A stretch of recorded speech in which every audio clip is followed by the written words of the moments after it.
Welcome to the Investor Summit Green Room, the behind-the-scenes monthly podcast where we bring you informal one-to-one interviews, panel discussions, and presentations with fund managers, city professionals, and financial journalists.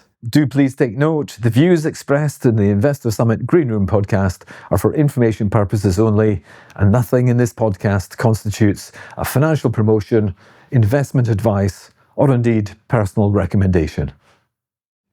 Today we welcome Laura Foll, the wonderful Laura Foll, Fund Manager at Janus Henderson, and together with James Henderson, she co-manages the equity portfolio at Law Debenture Corporation, ticker LWDB, an investment trust which has had a sparkling performance over the last couple of years. So well done, you and James. She and James also co-manage the Lowland Investment Company, ticker LWI, which is also UK focused and has had its own share of sparkle. But more of that later. So welcome to the Investor Summit Green Room, Laura. It really is a joy and a delight to have you here. Thank you very much. Thanks for having me. Fantastic. And you came along and spoke at the Investor Summit in August, and it was a revelation. You were really terrific, and we thoroughly enjoyed having you. Can you remember back to that day? Yeah, it was sunny. It was sunny, yes. It's a bit of a change to what it is now, but it seems to have come back today, which is very nice. Great. So let's talk about the two funds that you manage. Firstly, Law Debenture. So in simple terms, explain Law Debenture to us. Yes, so Law Debenture is a very unusual structure. So it's about a £1.5 billion trust. It sits in the AIC UK income sector.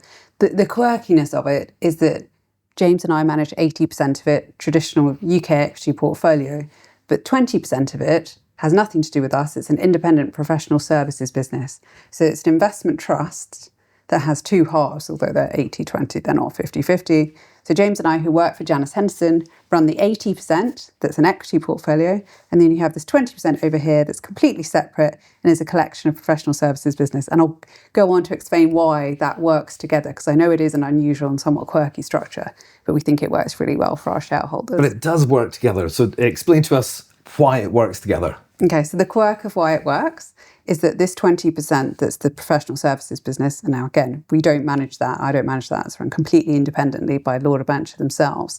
It's 20% of the NAV, the net asset value, but it's a third of the trust's income.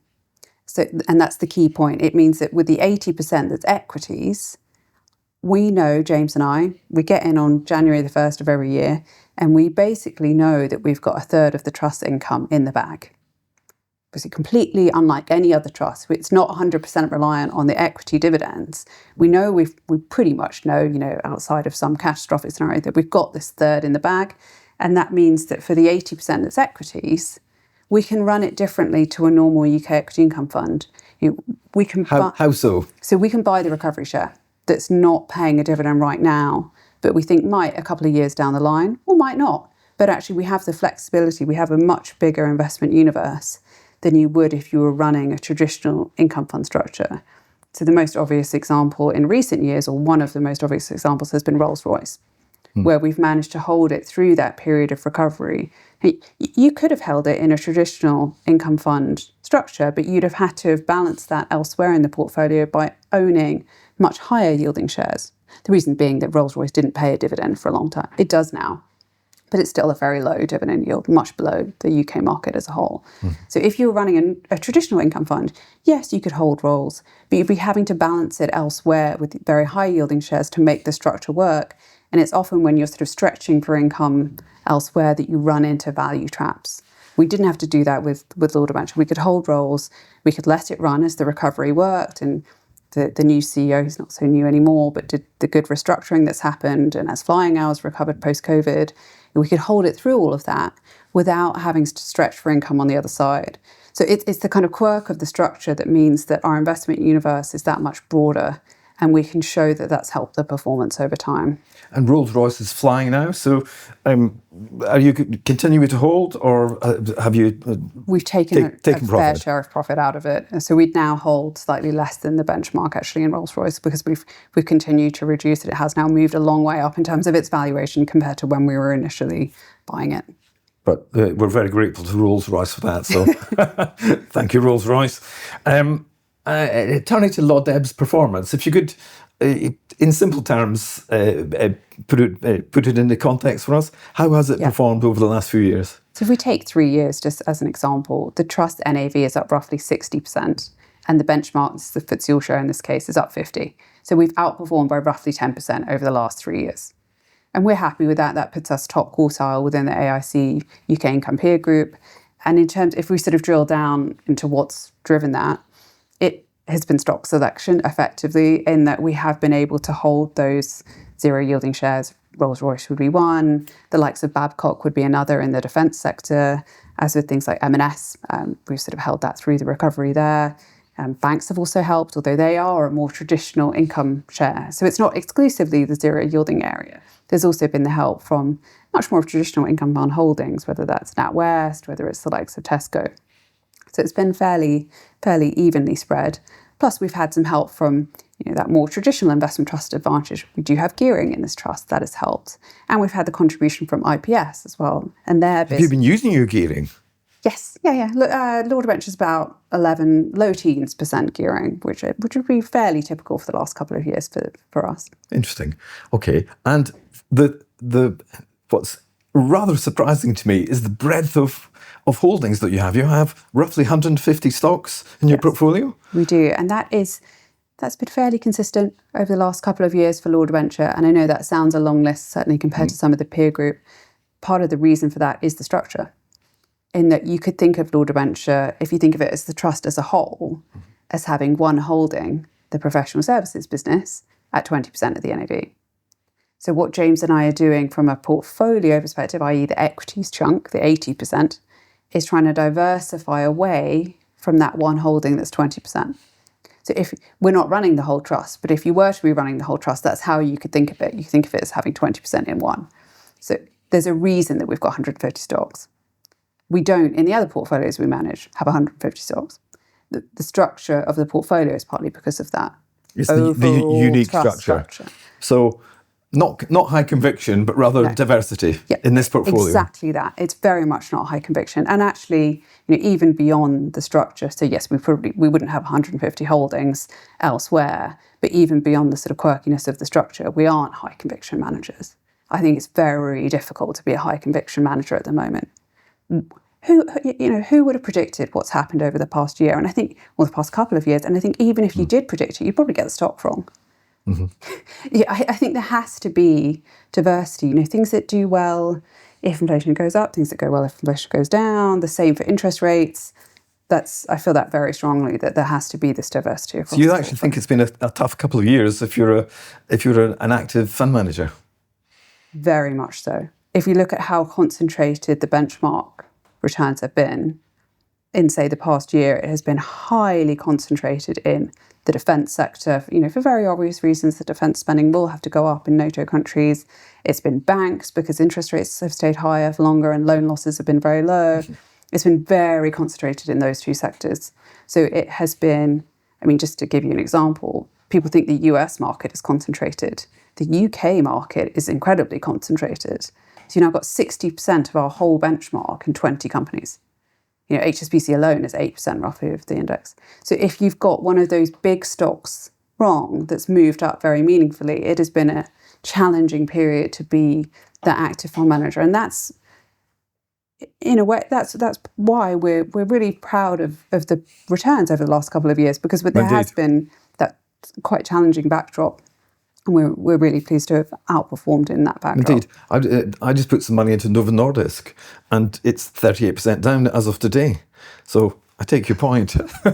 There have been a lot of potholes here and there, yeah. Seemed like a good idea at the time. It was rather unforgiving. Right. We saw you at the Investor Summit, speak at the Investor Summit in August. Fabulous. You made a very convincing case for the UK economy, and you were talking about the FTSE 100, but more particularly the FTSE 250, but both being undervalued.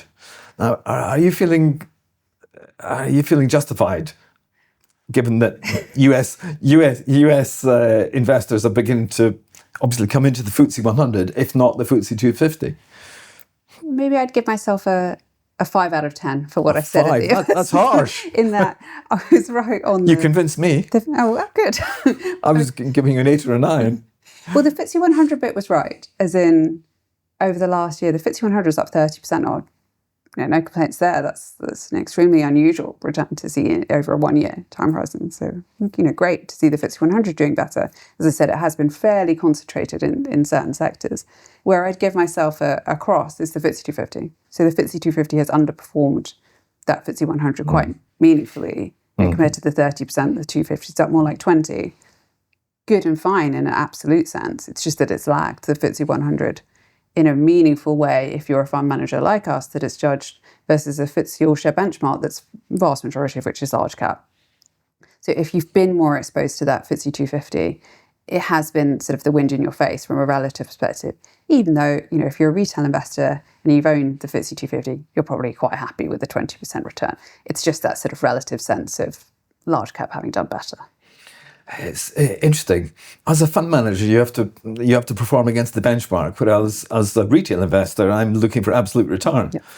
Is it a tougher gig being a fund manager, therefore, or not? I don't know if it's a tougher gig or not, but it's different. You have to put part of your mind to work with things that you don't own. But at the same time, I'm almost careful when I say that, because I think it is really important to focus on what you do own and not what you don't. So you have to keep kind of a half eye on what you don't own, if it's a large benchmark weight in particular, but make sure that you spend most of your time thinking about what you do actually own.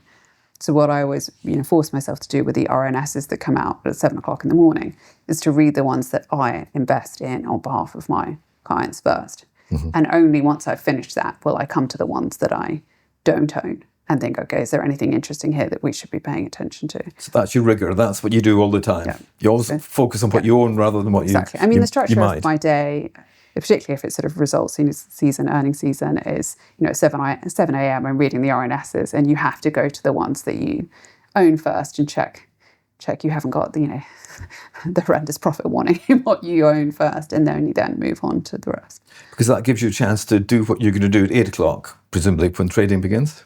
Yes, although, but put this in the context that James and I are very much long-term. But we hold things on average for 5 years. So we're not, don't take that the wrong way, that we're sort of trading here, there and everywhere. We think about things quite carefully before we do it. But that's sort of the structure of the day, if you know what I mean. You get in it. Perfect. Read the It's very helpful. Let me take you to the Lowland Investment Trust. It's a smaller fund than the Law Debenture one. It's potentially less well known. So how does it actually differentiate itself from Law Deb? Because presumably, given that you run the two of them, you want to make sure that they are definably different. Yes, and they are very different. So Lowland, as you say, is 400 million. It is smaller. Law Deb's more like 1.5 billion.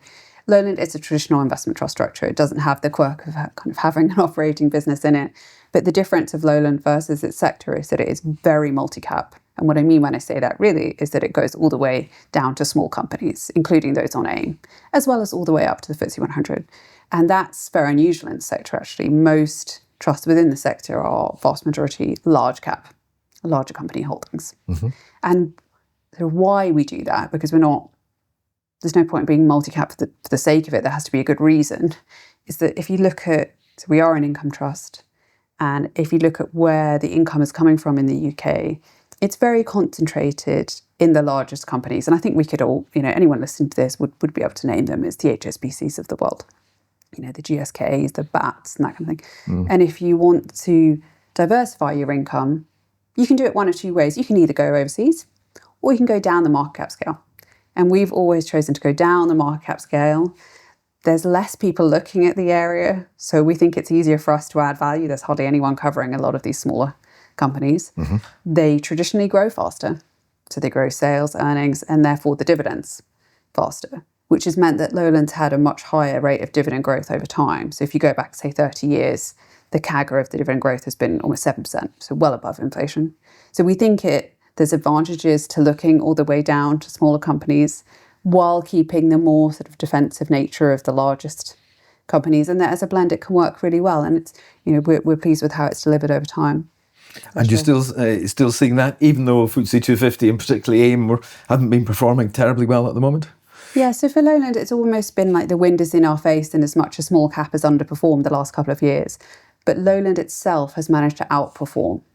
So even though, versus its benchmark, which is the All-Share. So even though we've kind of had the wind in our face, that's that's been more than offset by stock selection and the help from gearing, as well as a modest share buyback as well. And so we're really pleased that even though we have had this, what's felt like a headwind in the last couple of years, that we've managed to outperform in that backdrop. There's a disconnect between the fact that the UK economy has been muted, I would say. Its performance has been muted, whereas the FTSE 100 is hitting all-time highs. It's breaking all-time highs. So why that disconnect, do you think? The two aren't one and the same in as much. So the FTSE 100 is vast majority overseas. It would be about 3/4 overseas. We're talking the biggest companies, the GSKs, the GlaxoSmithKlines, the Diageos. These are companies that aren't really tied into the UK economy. They might be based here, headquarters here, employ a lot of people here, but they're not feeling the day-to-day of that sort of muted, which is completely right, I think, economic growth backdrop here. By the time you go down to the FTSE 250, it's more like 50-50 domestic overseas. So you're getting into the much more domestically exposed companies. By the time you get down to FTSE small cap, it's complete opposite of the 100. It's 3/4 here in the UK. Mm-hmm. So it's complete common sense. The smaller you go, the more domestic you go. Because if you're a small company, you start where you're based, right? And then as you get much bigger, you go overseas and eventually you become very international. And what do you prefer to hold? Do you prefer to hold stocks with some overseas revenues, or are you happy with the UK focus? So we would want, coming back to diversity, we would want a mix of both. Mm. So in both Lowland and Law Deb, we would hold some of those FTSE 100 companies that are highly international, HSBC being an example. Mm-hmm. We'd also hold companies that are much more tied into UK PLC or whatever you want to call it. So it's not a case of preferring either, but we are value investors, and where our sort of value lens or whatever you want to call it is pointing at the moment is those more domestic companies. And that's because they've underperformed, and therefore they're trading on that more attractive valuation that, to our mind, already reflects a fairly muted, pessimistic, whatever you want to call it, scenario about the UK economy. And what happens next with the UK economy? Do you have an outlook for it? You said don't ask me outlooks, but come on, we can all slag off the UK economy or be supportive of it. It's a point of view, isn't it? No one's going to hold you to it.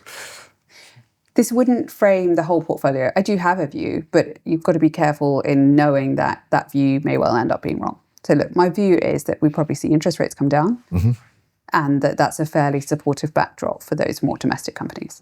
And why do I say that? Well, we spend our time talking to a lot of company management teams. They tell us that period of really intense cost pressure has passed. Now, whether they're right or wrong, they're people just like I am. They could get it wrong. But in my experience, the people at the very top of these very large companies do tend to have a pretty good sense of where things are going.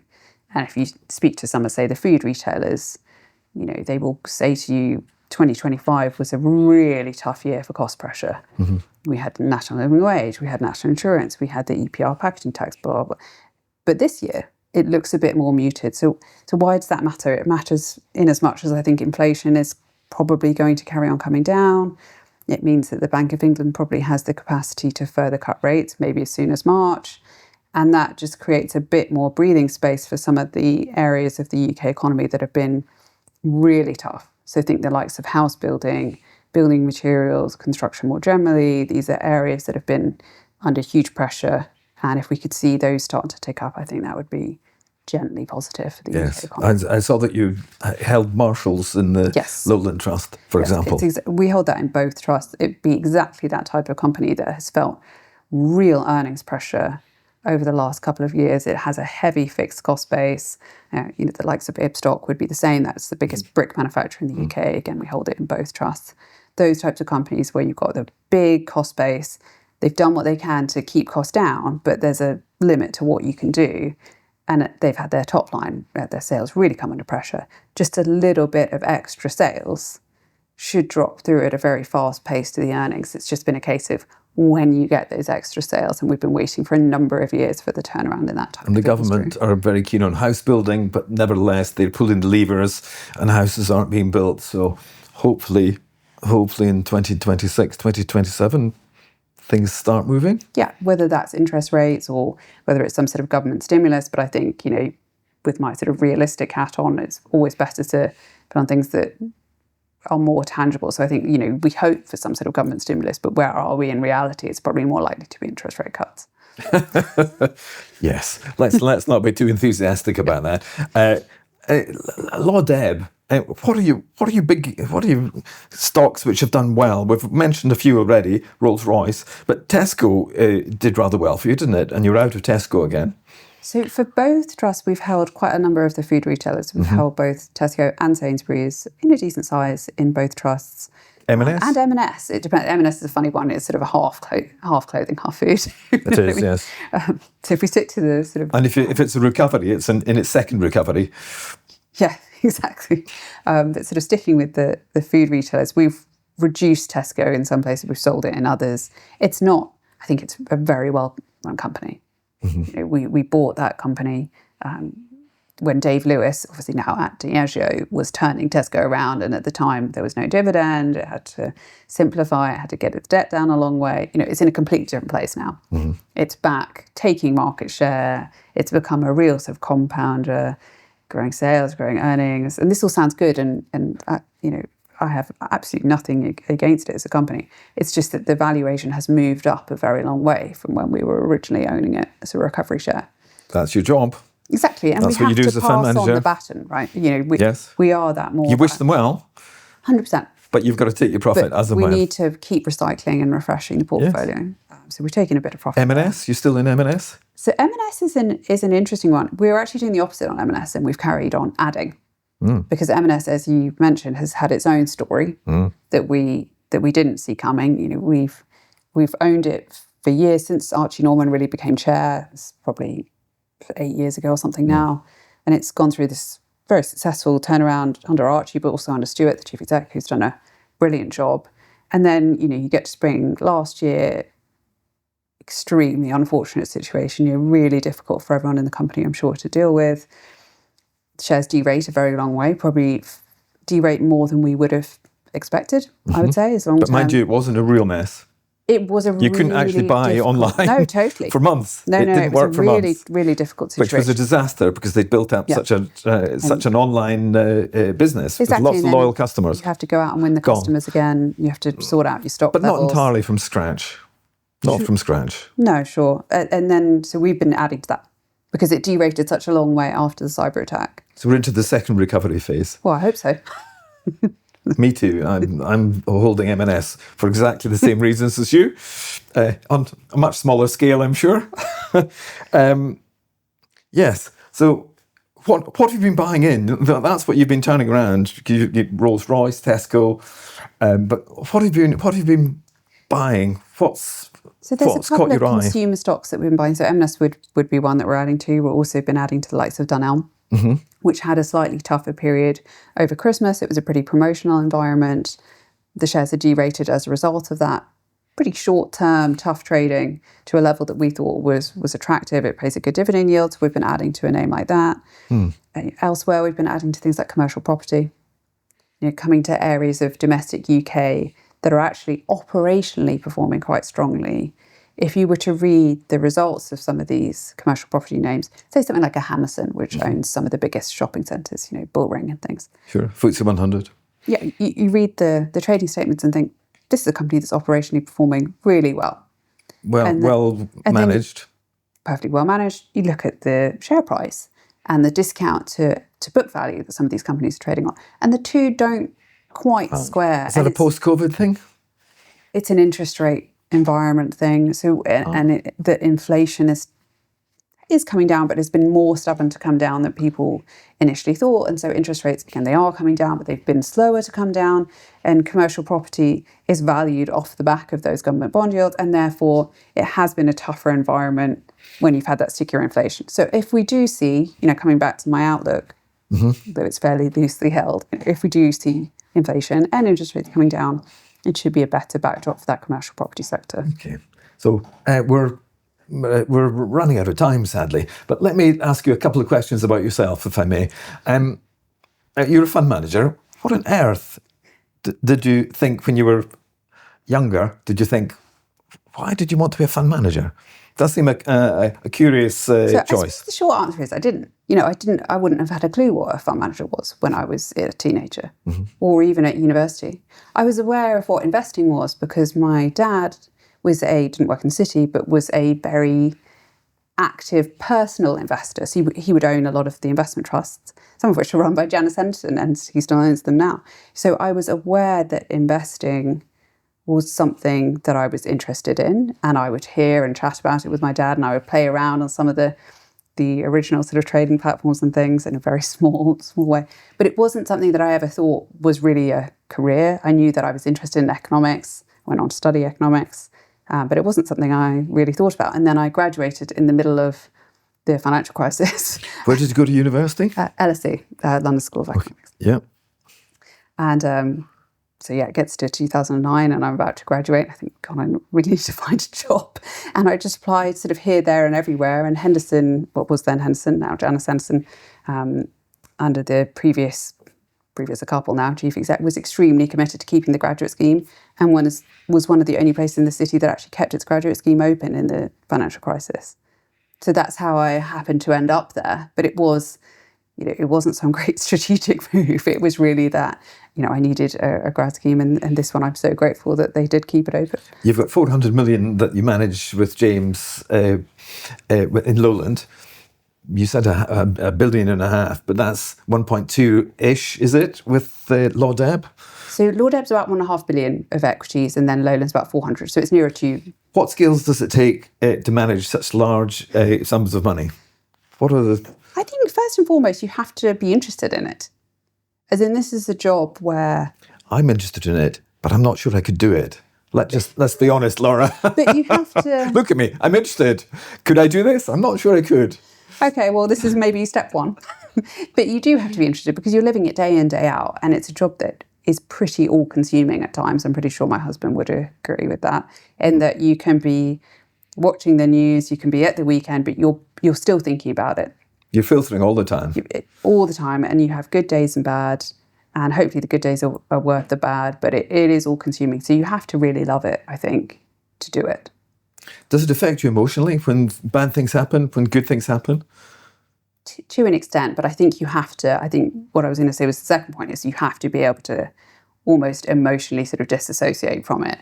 And because you don't want the emotions to be driving ultimately the portfolio decisions, you have to be dispassionate about that.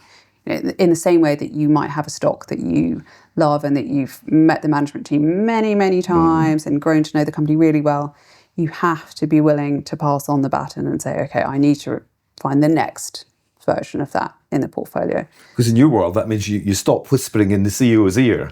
And that must be quite a powerful position to be in, influencing the CEO. I wouldn't pretend to have any ability to persuade CEOs. But it is, you get to know these people well, in some cases, over time. And, that is a real privilege. To be, I used to really feel that in the sort of early days where, I joined the city when I was about 21 and you think, why on earth is the CEO chatting to me? I don't know anything. But so that's part of the job that I really love. So I think you have to be interested. You have to be willing to able to sort of dissociate from it. But also I think myself, and I know a lot of other fund managers say the same, you're almost a bit of a juggler. You have however many holdings, whether it's 30, whether it's 50, whether it's 100, 150. And there's so many things going on a given day. And you have to be a person that's willing to say, okay, I don't have perfect information. You're never going to. You're an outsider. You're not working in this company. But I have enough information that I'm going to make a judgment. So you have to be able to go, look, I don't know everything, but I know enough. I can step back and make the decision. Because if you're waiting for perfect information, you're either never going to do anything or you're going to wait till everything is known and already valued in the share price. So you have to be that person that's able to make that judgment of when you know enough. Tough. It's really tough. Now, my final question to you. What sort of investment philosophy do you have? And taking that investment philosophy, what advice would you give to private investors, people who are actually probably playing against absolute returns rather than the benchmark? How can we perform better? How can we do what we do better? I think first and foremost diversity, or sort of put more clearly, don't put all your eggs in one basket. You might have a view about which sector is going to perform or which country is going to perform, what's going to happen to interest rates, whatever it is. But the unknown, in my experience, happens more often than you would think. And you cannot possibly foresee everything that comes at you. So just make sure you have that diversity across how you're investing, and whether it's diversity across assets or individual stocks, just make sure you have that different, so that they're not all performing in the same way at the same time. Secondly, I think the power of compounding always takes you by surprise. So when I look back over the very long term about the best performers in the portfolios, it's often not actually the stocks that you would think. It's not necessarily the ones that make 50% in a year.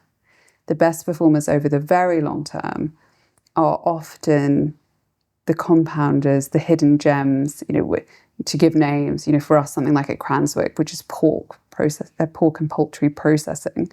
It's not Nvidia, it's Cranswick, and they deliver year in, year out. They invest in their facilities, they take market share, they do what they do really well year in, year out, and just keep growing.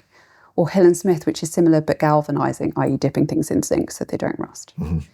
These are the types of things that, to an outsider, they don't look glamorous. They certainly are not glamorous, but they've just steadily delivered over time in a way that when you take a step back after 10 years, you're like, wow, how is something that looks so traditional and a bit dull, I don't think they'd mind me saying that, over the long term, how has it delivered so well over such a long period of time? So I think diversity and compounding are the two things to just bear in mind. Marvellous. Sadly, we're out of time. Laura Foll, co-portfolio manager at Law Debenture and Lowland Investment Trust, tickers LWDB and LWI.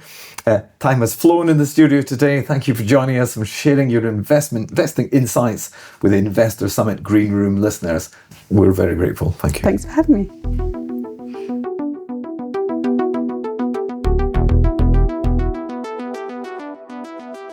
Now, let me introduce you to the man behind the summit, Sam Bell, CEO at Copia, and the Investor Summit co-founder.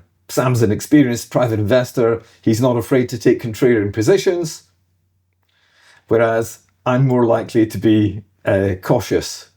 We're here to discuss stocks which we think are investable and to see how geopolitics and macroeconomics change things. None of this is investment advice, of course. Welcome, Sam. Thank you. Good to be back. Good to be back. What kind of a week have you had, Sam? Pretty good so far. Just following on from what Laura was saying about diversification, I bought my first US stock the other day. What was that? PayPal. It's been getting a few bid rumours. Looks like they might be taken out by someone like Stripe, whose share price and market cap's gone up and up over the last few years, while PayPal, which to be fair is still a decent business, has gone down and down. So just a bit out of fashion, so it could be a good bolt on for someone like Stripe, but so not something I normally do. The US stocks, there are fewer and fewer companies in the UK. Hopefully that's going to change. I've tended not to buy stuff abroad because you've got currency fluctuations as well that come into it and might eat into your returns. But yeah, I'm hoping this will be a short hold. It will get bought out and then I'll move on to the next one. I don't want to try and outdo you, but I've just bought into Novo Nordisk. Okay. And it's 38% down in less than a month with two dramatic drops. So I was going for the weight loss drug. They were moving it into pills. Okay, yeah. From what's driven it down? The inability of the management to actually manage their own business is the first thing I would say. And secondly, Trump is demanding that they charge less for their pills and their injections in the States. Okay. But I think the way they handled it was pretty bad, to be fair. Is this the one where the management talked their own stock price down? They did. Right. Never helps, does it? I can't tell you how upset I was when I saw exactly how they'd handled that situation. Yeah, wow. I mean, a few things taking a hit though, right? With the AI concerns and so on. AI concerns are of particular interest to us, yes. So what do you make of that? Anthropic are the people behind the clever AI. Yeah. And that's been driving a lot of market reaction, hasn't it? Yeah, I mean, certainly everyone in our office uses it and gets a lot done with that. And if Anthropic's the owner, what are the brands? Claude. Claude's the key thing here. So you've got Claude Cowork, Claude Code, and so on. But everyone I introduced to this software and they start using it for a few hours, they say it's life-changing, the amount they can get done with this software now. So you can see why things are getting hit. I had something in my portfolio, NCC Group. The reason for holding that was that they were selling off what is actually a small part of their business, but would have made up a large cash return. So that looked interesting. That went on the watch list. And then, of course, a week later, Anthropic, Claude comes out and says, we're going to be able to security test your stuff for next to nothing now using Claude. Everyone that's in the game for pen testing and security and so on immediately got hit. So it seems to have leveled out, but that is happening across the board. So even people like MasterCard, Visa and so on were getting hit last week over AI fears. Yeah, LSEG, of course, who I would say have got a bit more of a moat because they're a data business. They own the data. So whatever software you've got needs to plug into that. I'm pretty sure they did release a connector for Claude in the last few days, actually. So you can plug LSEG's data straight into Claude and start chatting away about everything from your equities to your fixed income. So cloud computing was the last big sea change in tech. Yeah. This is the next big thing. But cloud computing ultimately was quite friendly for most people. It actually benefited most people. Yeah, unless you were the person in the office who ran the servers and suddenly your job was outsourced to the cloud. But when that revolution came along, it helped companies with their margins, their ability to scale up more quickly. AI is kind of eating everyone's lunch rather than enabling your business to do more. Although I would say for ours it is for now.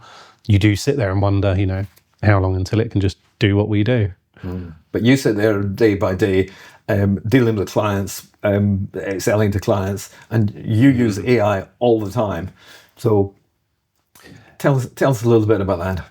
Yeah, if I want some software now, where previously I would have gone and bought something off the shelf, like software as a service,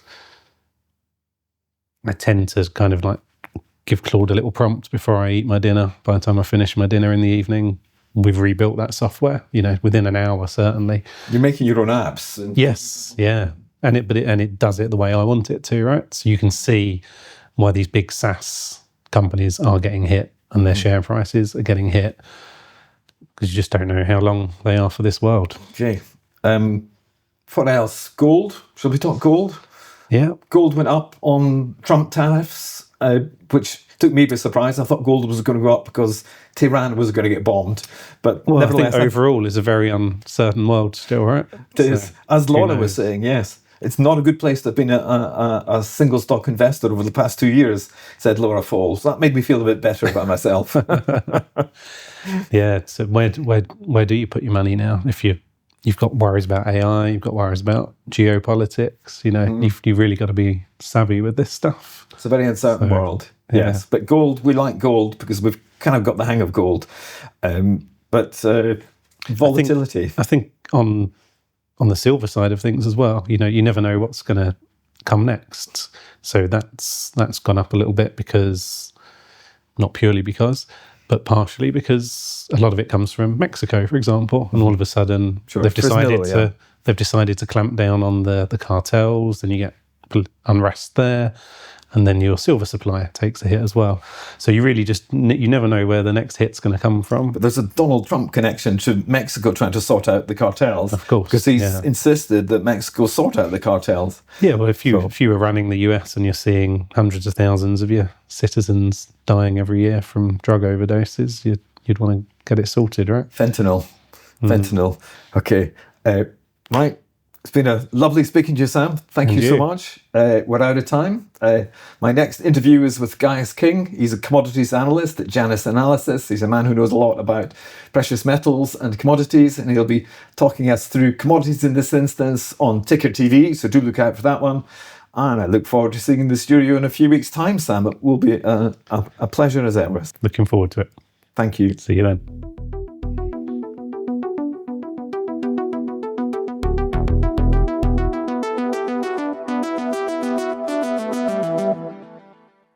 Please take note, the views expressed in the Investor Summit Green Room podcast are for information purposes only, and nothing in this podcast constitutes a financial promotion, investment advice, or indeed personal recommendation.